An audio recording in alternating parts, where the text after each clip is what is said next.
खुलुमबाय रायजोफोर दिनै फुंबिलिनि खौराङाव फिन खेबसेबाव बयखौ बरायनानै लाग्रोबाय। दासिमनि खौरांफोरा जाबाय। गिबि खौराङाव दङ बर' हारिनि अलखद समाव हारिनि रैखाथिनि थाखाय आलादा रायजो बड'लेण्डनि थाखाय आखायाव हाथियार लानानै सोमावसारबोनाय, गोबाव बोसोर जोबथेसालियाव थानांनाय, जेलाव गोबाव बोसोर NIA केस नांनानै फासिनि साजा मोननांनाय एबा फोसावजानाय बारग' NDB बिष्णु नार्जारी एबा उर्फे एन बेरेमा बिथाङा मैया गावनि आंगो न'आव सफैफिननो हाबाय। बिथांनि जोबथेसालिनिफ्राय गबोनायखौ लानानै ओनसोलनि रायजो राजाफ्रा गाजा गोमजायै खाम सिफुं दामनानै रंजा बाजायै बरायनायखौ नुनो मोन्दों। फासिनि साजा फोसावजानाय बिष्णु नार्जारी एन बेरेमा गेदेमा बिथाङा बर' हारिनि थाखाय जिउ बाउसोमबोना NIA केस नांनानै 12 बोसोर जोबथेसालियावनो थाबोदोंमोन। सनितपुर जिल्लानि थागिबि NIA केसआव नांनानै थानाय एबा गोबां बोसोर तेजपुर जोबथेसालियाव थानांनायनि उनाव मैया जोबथेसालिनिफ्राय उदां जानानै न'आव फैनायाव दिकेयाजुलि ओनसोलनि बातासिपुरनि रायजो राजाफोरा बारग' NDB एन बेरेमा बिथांखौ बरायदों। मख'जाथावदि थांनाय माखासे सान सिगाङावबो खमैबो 14 बोसोरनिबो बांसिन जोबथेसालियाव थानांनायजों लोगोसेनो फासिनि अर्डार मोननाय चिरां जिल्लानि सुन्दारी दुलिगावनि बारग' NDB बुहुम बसुमतारिया जेलनिफ्राय उदां जादोंमोन। बिथांनि उदांखौ लानानै चिरां जिल्लानि सुन्दारी ओनसोलनि दुलिगाव गामिनि रायजो राजाफोरा रंजा खुसियै बरायदोंमोन। मख'जाथावदि अजय बसुमतारिखौ बिजिरसालिया फासिनि साजा फोसावदोंमोन, नाथाय जोंनि गेदेमा NDBनि गायसनगिरि NDBनि आफादगिरि रन्जन दैमारिया माब्ला उदां अख्राङाव फैनो हागोन? थांनाय माखासे सान सिगाङाव बिथां गेदेमानि CBI केसनि सुप्रिम कर्टआव मोनसे बेल हियारिं दंमोन, नाथाय दुखुनांथाव बाथ्रादि बिथांनि जानो गोनां हियारिंआ आबुं महर मोनफुङाखै, जेराव माखासे सुबुंफोरनि सिगांग्रो हियारिं जानायाव सम थोस्लाबैनि थाखाय जाफुङाखैसै। आसा खालामो गेदेमा रन्जन दैमारिनि बेल हियारिंनि कालारा फिन गोदानै फोसावजाफिनो आरो थाबैनो जोंनि गेजेराव एबा हारिनि गेजेराव उदां जानानै फैनो हायो।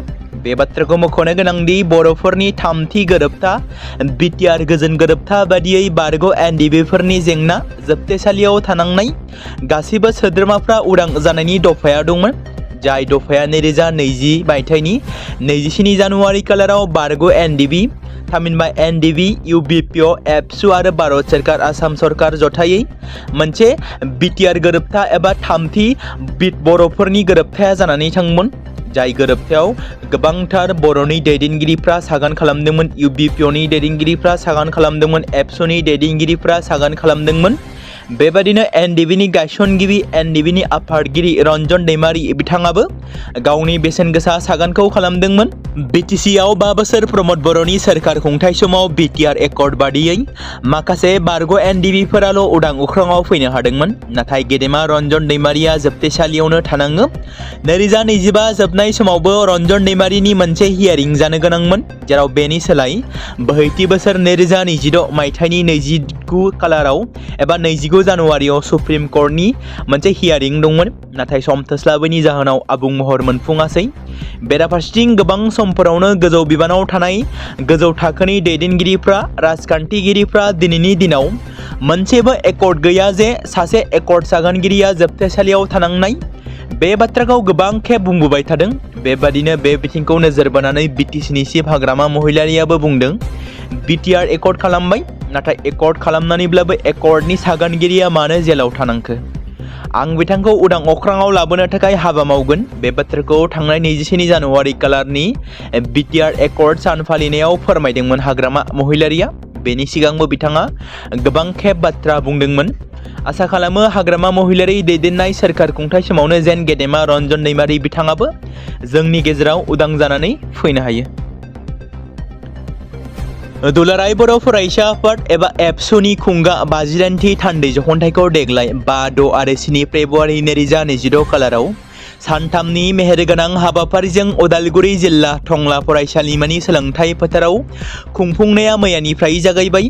बेनिनो सेथि साननि हाबाफारि गोजोन आरो खौसेथिनि थाखाय आलारि बाथि फोजोंनाय हाबाफारिया मैया जानानै थाङो।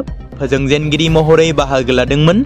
दुलाराय बर' फरायसा आफादनि मानगोनां बारग' लोगो आफादगिरि रबिन्द्र मोसाहारि बिथाङा हाबाफारियाव बाहागो लाबावो। दुलाराय बर' फरायसा आफादनि मानाव गेदेर आफादगिरि दिपेन बर', अल आसाम ट्राइबेल संघनि गाहाय नेहाथारि आरो सिसिट'आनि गाहाय लिंथुमगिरि मानगोनां आदित्य काक्लारि, एबसुनि बारग' लोगो आफादगिरि आरो BKWSनि लोगो गाहाय मावफुं सोद्रोमा रमिअ पि नार्जारि, दुलाराय बर' हारिमु आफादनि आफादगिरि भिजुएल नेलसन दैमारि, खुंगा 58थि थान्दै जखन्थाइनि बानजाय आफादनि मानगोनां मासिगिरि नृपेन बर' बिथांमोना मख'नो गोनांदि दुलाराय बर' फरायसा आफादनि खुंगा 58थि थान्दै जखन्थाइखौ उदालगुरि जिल्लानि सिङाव थानाय टंला हालामनि सोलोंथाइ फोथाराव सानथामनि मेहेरगोनां हाबाफारिजों खुंफुंजागोन, जेराव मैया सेथि साना जानानै थाङो आरो मैयानिफ्राय खुंफुंजायो। बे हाबाफारिजोंनो लोब्बा लाखिनानै मैया जोहोलाव सोमब्ला बसुमतारी गोसोखां बुलुर गेलेनाय बादायलायनाय हाबाफारिबो खुंफुंजायो। बे बादायलायनायखौ जोबोद ओंथिगोनां बिबुंथिनि गेजेरजों बेखेवनानै होदोंमोन हांख्रायनानै लेंहरजानाय आलासि नलबारि जिल्लानि मानगोनां जिल्ला गेलेमु मावख'गिरि DSO लुत्रुराज बसुमतारी बिथाङा। लोगोसेनो मुंख्लं गायदे हेलेना बसुमतारी काबादि गेलेनाय बादायलायनायाबो खुंफुंजायो। बे बादायलायनायखौ जोबोद ओंथिगोनां बिबुंथिनि गेजेरजों बेखेवनानै होदोंमोन हांख्रायनानै लिंहरजानाय आलासि दुबाइआव खुंजानाय मास्टार्स 8थि मुलुगनां एथलेटिक्स चेम्पियनशिप 2023आव सनानि मेडेल देरहागिरि मानगोनां मुलुगनां एथलेटिक्स गेलेगिरि कुन्जलता बर' बिथाङा। सनितपुर जिल्लानि बाटासिपुर हालामाव सिखावनि उदखार 4 फेब्रुवारि खालारनि हरनि समाव बाटासिपुर जौमा फरायसालियाव रावबो गैयै खाबुखौ लानानै जौमा फरायसालिनि कम्पिउटार आरो गोबां बेसेन गोसा मुवा बेसादफोरखौ सिखावा खावनानै लांदों। जाथायखौ नायबिजिरनो आरो दायनिगिरिफोरखौ हमनो थाखाय पुलिस बिफाननो गोख्रों खौरां हरबाय होनना मिथिहोदों रायजो राजाफोरा। बर' सावथुन मुलुगनि बयजोंबो मिथिजाग्रा एबा सिनायजाग्रा अलंबार गयारिनि गोथार जुलिया थांनाय सानखालि जानानै थांबाय। बयजोंबो मिथिजानाय फुजा बर'जों गोथार जुलिया मैया जानानै थाङो। बिथांनिसिम मेनि कंग्रेचुलेसन जासिहरनाय थाबाय। दुकुआकाना खोन्दोनि सिङाव थानाय गिलामारानि मोनसे सोरखारि बिफाननि फिल्ड अफिसारा थांनाय 4 बोसोरनिफ्रायनो गोमानानै दं। गिलामारानि सरासनस्रा सुबुंफोरा जेबो मिथिया दि बियो बबेयाव थांखो एबा साख्रियाव हाबनायनि उनाव मा खालामखो, जायनि जाहोनाव बे गोनांथार सोरखारि बिफाना आथिखालाव नेवसिजादों। गिलामारा सोहोरनि गेजेराव जायगानि सुबुंफोरा मुलाम्फानि थाखाय गिलामारा भेटेरिनारि क्लिनिक गायसननाय जादोंमोन। बे सोरखारि भेटेरिनारि क्लिनिकखौ ग्रेटार गिलामारा ओनसोलनि आबादारिफोर आरो जिब जुनारफोरनि बिगोमाफोरनो मोजां फाहामथाय होनो आरो मिरु आरो हादोरसा सोरखारनि मावथांखिफोरखौ जाफुंसार मावफुंनायनि गेजेरजों मुलाम्फा मोननो थाखाय गायसननाय जादोंमोन। नाथाय सासे सांग्रांथि गैयै भेटेरिनारि अफिसारनि बिबान गैयैनि थाखाय गिलामारानि थागिबिफोरा भुगिनांनो गोनां जादों।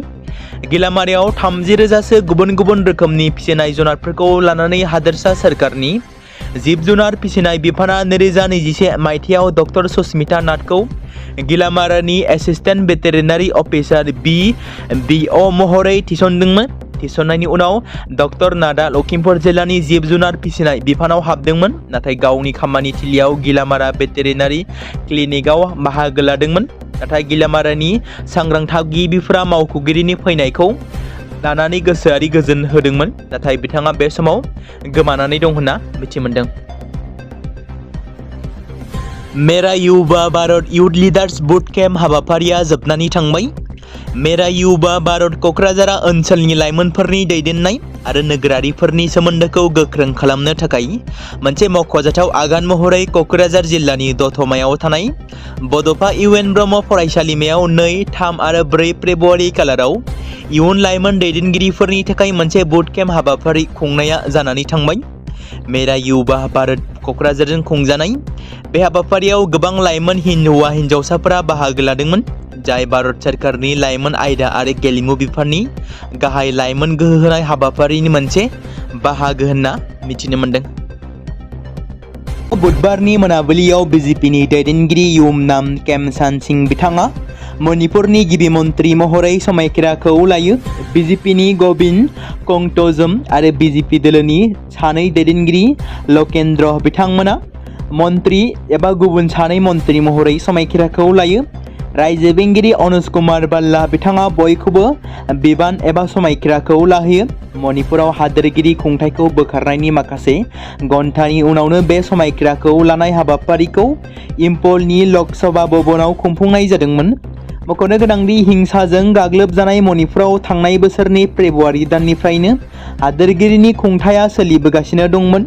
बे समायखिरा लानाय हाबाफारियाव बिजेपि दोलोनि गोबां दैदेनगिरिफोर एबा गागि दैदेनगिरि बिथांमोनाबो बाहागो लादोंमोन आरो लोगोसे एनडिएनि जौसिन दैदेनगिरिफ्राबो बाहागो लादोंमोन। मख'नो गोनांदि समायखिरा लानाय हाबाफारिनि सिगां केमसान बिथाङा मणिपुरनि गभर्नर बाल्लाखौ इम्फलनि लकसभा भवनाव लोगो हमदोंमोन आरो हादोरसायाव बिजेपि दैदेननाय एनडिए सोरखार दानायनि दाबि खालामदोंमन।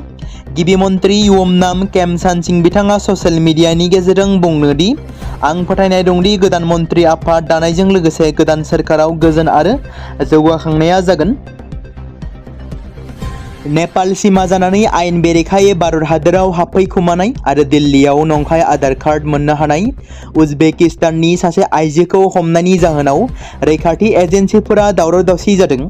22 जानुवारि खालि हिमाचल प्रदेशनि चिरमौर जिल्लानि पाउन्टा साहिब राजा लामायाव शक्तिनगरनिफ्राय बारग'नानै कान्ची मर खाथिनि लामा सेराव लाखिनानै दोननाय गंसे गारिनिफ्राय आइजोखौ पुलिसआ खादोंमोन। रिपर्टनि बादिब्ला पुलिसनि हानजाया जाथायथिलियाव सहैदोंमोन आरो गंसे इउपि रेजिस्ट्रेशन नम्बर गोनां गंसे गारिखौ लामा सेरनि गंसे हाखराव थाबथानानै थानायखौ नुनो मोन्दोंमोन।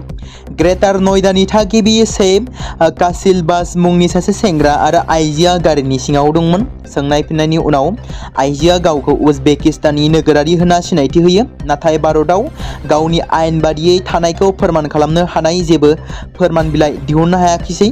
बेनि उनाव पुलिसआ फरेनियार्स एक्टनि सिङाव केस रेजिस्टार खालामो आरो आइजोखौ खायो। गोबां समफोरावनो आयेन बेरेखायै गाज्रि खामानि मावनायाव लोब्बा गोनां खायसे दुथां लाइमोनफोरखौ पुलिस बिफाना हमबोबाय थादों। थांनाय माखासे दान सिगाङाव बिटिसिजों लोगोसे आसामनि गुबुन गुबुन इउनिसेक्स सेलुनाव गाज्रि फालांगिरि खालामनायजों लोब्बा गोनां खायसे दुथां लाइमोनफोरखौ हमनाय बायदिनो फिन आरोबाव गुवाहाटीनि पान बाजाराव थांनाय माखासे सान सिगाङाव गंसे सेलुनाव 10 लाइमोनफोरखौ हमनाय जाथाया सोराङाव फैदोंमोन। बेबायदिनो गोबां खेब हमबोबाय थानायखौ नुनो मोन्दों। मिथिनो मोननाय बायदिब्ला जाथाया सोराङाव फैनायनि उनाव गोबां समनिफ्रायनो इउनिसेक्स सेलुननि मुङाव आयेन बेरेखायै हाबा मावनाया सोलिबोगासिनो दंमोन होनना पुलिस फारसेनिफ्राय मिथिहोदों। पुलिस बिफाननि गोख्रों संदाननायनि गेजेरजों हमनो हायो होननानै मिथिहोदों। अभिजित नाथ आरो नीलोत्पल दासखौ खास्रि बिस्रि बुथारनाय जाथाया आरोबाव सावरायजादों, जाय केसनि जोबथा हियरिंआ दिनै एबा 6 आरो 7 फेब्रुवारि खालारसिम नगाव सिजन कर्टआव जागोन। मख'नो गोनांदि हियारिंनि उनाव बिजिरसालिया बे केसनि सायाव गावनि बिजिरनायखौ होगोन होननानै सम्भाबना दं। 2018 मायथाइनि 8 जुन खालि कार्बि आंलंआव जानाय मुगैथाव जाथायाव सानैबो लाइमोना गोबां सुबुंफोरनि इनाय अयथासार खालामनायाव थैनो गोनां जादोंमोन, जेराव साखन्द्रानि मुं होनानै बिथांमोनखौ बुथारदोंमोन। गोलाव समनि हियारिंनि उनाव केसआ दा जोबथा थाखोसिम सौहैदों। बिजिरसालिनि बिजिरनायखौ नेनानै थानाय नखरफोर आरो सरासनस्रा सुबुंफोरनि नोजोरा दा बिजिरसालिनि रायनि सायाव नोजोर होदों। सोलिफुबाय थानाय मिरु बाजेट जथुम्मायाव संसदनि मोन्नैबो सदनाव दिनै हादोरगिरिनि बिबुंथिनि सायाव साबायखर बावनायनि भटखौ लानानै सावरायबाय थानाय जादों। लकसभायाव बे थांखिखौ सर्बानन्द सन'वालआ दैखांदोंमोन आरो तेजस्वी सूर्य बिथांमोना हेफाजाब खालामदोंमोन। बे सावरायनायनि थाखाय हाउसआ 18 घन्टा थि खालामदोंमोन, नाथाय बुधबारखालि हादोरगिरिनि बिबुंथिनि सायाव गाहाय मन्त्रि नरेन्द्र मोदीआ साबायखर बावनायनि फिननाय होनायनि सम्भाबना दंमोन, नाथाय बेरेखा हान्जानि सोद्रोमाफोरनि खनले हेंथा आरो स्ल'गान होनायनि उनाव बुंथिगिरिया लकसभाखौ दोनथ'नो गोनां जादोंमोन। सावरायनाया सोलिबाय थानाय समावनो गाहाय मन्त्रिया दिनै रायजोसभायाव साबायखर बावनायनि फिननायखौ नोजोर होनो हागौ। रायजोसभायाव बिजेपिनि संसद सदानन्द मास्टारआ साबायखर बावहरदों। बे थांखिखौ 28 जानुवारि खालि बाजेट जथुम्मानि जागायजेननायाव मोन्नैबो सदननि जथाय जथुम्मायाव हादोरगिरि द्रौपदी मुर्मुआ होनाय बिबुंथिनि फिननायाव दैखांनाय जादोंमोन। दिनै हाबाफारि बादियै गाहाय सदनाव 2026 आरो 27 मायथाइनि मिरु बाजेटनि सायाव सावरायनाय जागोन होनना मिथिनो मोन्दों। ब्रिटेन हादोरनि सिभिल एभिएशन अथरिटिया एयार इन्डियाखौ 1 फेब्रुवारि खालि बेंगालुरुसिम थांनाय बिरखंनि सिगां लन्दननि हिथ्र' बिरखं गाथोनाव फिउल कन्ट्रल सुइचनि जेंनाजों मोगा-मोगि जानांनाय बइं 787 बिरखंनि जाथायनि सोमोन्दै फोरमायथि होनो खावलायदों। मख'जाथाव दि एयार इन्डियानि सासे पाइलटआ 2 फेब्रुआरि खालि एयार इन्डिया 132 बिरखंखौ सालायनायनि उनाव बइं 787 बिरखंनि फुएल कन्ट्रल सुइचआ गोरोन्थि जानायनि खौरां होदोंमोन। 2 फेब्रुआरि खालाराव बेंगालुरुआव ओंखारनायनि उनाव एयारलाइनआ बिरखंखौ नायबिजिरनायनि थाखाय ग्राउन्ड खालामदोंमोन। भारतारि बिरखं सामलायगिरि DGCAनि गिबि नायबिजिरनायाव नुनो मोनोदि सुइचखौ सालायबाय थानाय समावनो नुनायाव थार आदबखौ मानिनाय जायाखैमोन। एयारलाइन्सखौ थि खालामनो थाखाय बुंनाय जादोंदि सालायग्रा हान्जाया थि नेमखान्थिफोरखौ मानियाखै। सुबुं आरो मैदेरनि दाङाबाजिया हादोरसायाव मोनसे सुस्रांनो हायै एबा सुस्रांजायै जेंना जानानै फैदों। सानफ्रोमबो हाग्रानि मैदेरफ्रा गुबुन गुबुन जायगाफोराव खहा खालामगासिनो दं। सरासनस्रा सुबुंफोरनि सम्पथिफोरखौ खहा खालामदों, बारि बागान गासैखौबो सिलिंखार खालामदों। रायजोनि गुबुन गुबुन ओनसोलफोराव गाग्लोबनाय बायदिनो कलियाबराव मोनसे समावनो मैदेरनि गाग्लोबनाय जाथाय जाबाय थानाय बायदिनो फिन आरोबाव हाग्रानि मैदेरनि गाग्लोबनायाव सासे सुबुंनि जिउ खहा जानाय खौरां मोन्दों। लेंटें साहा बागाननि अमगुरि ओनसोलाव मैदेरनि गाग्लोबनायाव सासे बैसोगोरा सुबुंनि जिउ खहा जादों। थैनाय सुबुंनि मुङा मतिया सुरिन। हरनि समाव हाग्रानि मैदेरा बिथांखौ बिनि न'नि साखाथियावनो फैनानै गाग्लोबफैयो। मोनानि 10:45 रिंगासो समाव हाग्रानि मैदेरनि फालोआ ओनसोलाव दावराव-दावसि सोमजिहोदोंमोन। बे समावनो जेब्ला बैसोगोरा सुबुङा गावनि न'नि बायजोआव ओंखारलांदोंमोन, बे समावनो मैदेरा बिथांखौ गाग्लोबदोंमोन। हाग्रा बिफाना लोगो लोगो बिथांखौ सिमनाबस्ति देहा फाहामसालियाव थिसननाय जादोंमोन, नाथाय डक्टरफ्रा बिथांखौ थैबाय होननानै फोसावो। मैदेरनि फालोआ हरनि समाव खोला रिजु रिजार्भ हाग्रा ओनसोलनिफ्राय ओंखारबोनानै बेबादि हालोदखौ एबा बेबादि थासारिखौ खालामो होनना सुलुङाव फोरमायदों। चिरां जिल्ला दुलाराय बाथौ गौथुमनि 11थि 3 बोसोरारि जथुम्माया मैया थुंगेनानै थांबाय। चिरां जिल्ला सान्थिपुर बिया बाथौ थानसालियाव थांनाय 3 फेब्रुआरि खालारनिफ्राय जागायनाय चिरां जिल्ला दुलाराय बाथौ गौथुमनि 11थि 3 बोसोरारि जथुम्माया खुंफुंनाय हाबाफारिया मैया गेवलां मेल खुंफुंनायनि गेजेरजों थुंगेयो। गेवलां मेलाव BPF नि लोगो आफादगिरि सुद्द बसुमतारी, अल आसाम फुटबल एसोसिएशननि गाहाय नेहाथारि डक्टर सांग्रां ब्रह्म, दुलाराय गुदि बाथौ आफादनि आफादगिरि देदला मांग्रा गयारी, बे गौथुमनिनो आफादगिरि सामाचरण औवारी, नेहाथारि मन'लाल बसुमतारी, गोबां बिबानगिरि, धोरोम सिबियारि रायजो राजाफोर आरो गुबुन गुबुन आफादनि सोद्रोमाफोराबो बाहागो लादोंमोन। गेवलां मेलाव बाहागो लानाय साफ्रोमबो आलासिफोरा गाव गावनि बिबुंथिखौ लाखियो आरो बाथौ धोरोमखौ रैखा खालामनाय, फोसावनाय आरो जौगालांहोनायनि सायाव गुवारै बेफ्रुसारनाय बिबुंथि होयो। बाक्सा जिल्लानि मेदाघाटआव अल बड' एक्स भलन्टियार फर्स अर्गेनाइजेशन सेन्ट्रेल कमिटिनि अथ टेकिं सेरेमनि लादों। बाक्सा जिल्ला अल बड' एक्स भलन्टियार फर्स अर्गेनाइजेशननि दैदेननायाव मिरु अल बड' एक्स भलन्टियार फर्स अर्गेनाइजेशननि समायखिरा लानाय हाबाफारिया जानानै थाङो। गोदान आफादगिरि महरै गजेन हाज'वारी, गाहाय नेहाथारि कृष्ण कान्त बसुमतारीजों लोगोसे सा 45 मावथिफोरखौ लाफानानै दाजानाय अल बड' एक्स भलन्टियार फर्स अर्गेनाइजेशन गोदानै सायख'जानाय दैदेनगिरिफ्रा समायखिराखौ लाबाय। समायखिरा लानाय हाबाफारिखौ थांनाय सानखालि बेखेवनानै होदोंमोन। 22 नं कक्लाबारि बियाबनि बारग' MCLA अनिप बसुमतारी बिथाङा। समायखिरा लाहोगिरि महरै बिरेन सोरगियारि बिथाङा बाहागो लायो। एक्स भलन्टियार फर्स अर्गेनाइजेशननि गोदानै बिबान मोननाय बिबानगिरि आफादगिरि महरै गजेन हाज'वारी आरो गाहाय नेहाथारि कृष्ण कान्त बसुमतारीया बुंथियोदि संबिजित बादियै 3 बोसोरनि थाखाय मावसुमखौ जेसेबांनाखि जेंना जेंसि फैया मानो सौसिनानै हारि रैखाथिनि खामानि मावलांगोनखौ फोरमायो। बे समाव मोनसे गोनां फोसावथाय बर' सावथुन नायनानै मोजां मोनग्रा गासै बर' रायजो राजाफोरनि गेजेराव लानानै फैदों मोनसे बर'नि OTT प्लेटफर्म गोनां, जाय प्लेटफर्मनि गेजेरजों नोंथांमोना बर'नि गोदान गोजाम सावथुनफोरखौ नुनो मोनगोन। थांनाय माखासे बोसोर सिगां बर'नि गेजेराव लानानै फैनाय निउबो एप बायदिनो फिन आरोबाव लानानै फैदों बर' रायजो राजाफोरनि थाखाय। बे बाथ्राखौ मख'नाया गोनांदि 2025 मायथाइनि जानुवारि दानाव ओंखारनाय आंगो स्ट्रिम मुंनि मोनसे OTT प्लेटफर्म गोनां निउबो एपनि गेजेरजों नोंथांमोना गोबांथार बर'नि सावथुनफोर जेरै ट्रेजेडि, रमान्टिक, एक्सन आरो कमेडिजों बुंफबनाय सावथुनफोरखौ नुनो मोनगोन। जेरै सनानि नखर, थांखि गैयै समाज, अनसुला आफा, हिर', बिमा बायदि बाजै, अर, थैसाम, वान्टेड, संदान आरो रं नाम्बार बायदि सावथुनफोरा मख'जाथाव। बेफोर सावथुनफोरखौ नायनो थाखाय नोंथांमोना गिबियावनो आंगो स्ट्रिम एपखौ गाव गावनि मबाइलाव थानाय प्ले स्ट'रनिफ्राय डाउनल'ड खालामनानै लोगोसे इनस्टल खालामनानै गावनि मबाइल नाम्बारजों लगइन खालामनानै लाग्रोनांगोन। बेनि उनाव नोंथांमोना गोबांथार नुनो मोनै सावथुनफोरखौ गुगोल पे, फन पे आरो पेटिएमजों रं नाम्बार सावथुनखौ नायनो थाखाय 60 रां आरो संदान सावथुनखौ नायनो थाखाय 80 रां, वान्टेड सावथुनखौ नायनो थाखाय 60 रां, थैसाम सावथुनखौ नायनो थाखाय 60 रां बेबायदिनो गोबांथार नुनो मोनै सावथुनफोरखौ नायनो थाखाय सुबिदा खालामनानै होदों आंगो स्ट्रिम प्लेटफर्मआ। फिन नोंथांमोननि गेजेराव फोरमायबावनो लादों बर' सावथुन नायनानै मोजां मोनग्रा गासै बर' रायजो राजाफोरनि गेजेराव लानानै फैदों मोनसे बर'नि OTT प्लेटफर्म गोनां जाय प्लेटफर्मनि गेजेरजों नोंथांमोना बर'नि नुनो मोनै सावथुनफोर जेराव गोदान गोजाम सावथुनफोरखौ नुनो मोनगोन।